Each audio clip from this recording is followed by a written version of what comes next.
മൂണിനെ depend ചെയ്ത് വരുന്ന കലണ്ടറാണോ better, അല്ലെങ്കിൽ സോളാർ സിസ്റ്റത്തെ ഡിപ്പെൻഡ് ചെയ്ത് വരുന്ന കലണ്ടറാണോ ബെറ്റർ എന്ന് ചോദിച്ചാൽ, മാത്രമല്ല ഇതിനെ സുന്നികളും ഷിയാക്കളും എങ്ങനെ കാണുന്നു എന്നുള്ളത് വളരെ വ്യത്യസ്തമായിട്ട് രൂപങ്ങളാണ്.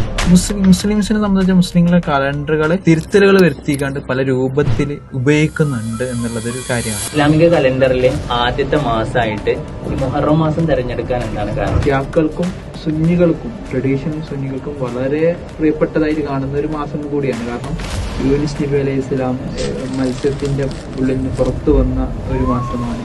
അതുപോലെ തന്നെ യൂസുഫ് നബി അലൈഹി ഇസ്ലാം ജയിലിൽ നിന്ന് മോചിക്കപ്പെട്ട മാസമാണ്. അബൂ മൂസ അശ്ശരി റളിയല്ലാഹു അൻഹു പരാതിപ്പെടുന്നുണ്ട് ഉമർ റളിയല്ലാഹു അൻഹുവിനോട്, ഇങ്ങനെ ഒരുപാട് കത്തുകൾ വരുമ്പോൾ ഇതിന്റെ ഡേറ്റ് അറിയാൻ പറ്റുന്നില്ല.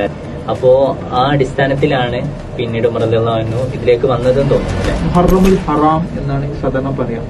ഓരോ ഭരണകൂടങ്ങളും, അത് ക്രിസ്ത്യാനിറ്റി ആയാലും അല്ലെങ്കിൽ മുസ്ലിംസ് ആയാലും ഇവിടെ കേരളത്തിലായാലും കൊല്ലവർഷം നമുക്കൊരു രീതിയുണ്ട്.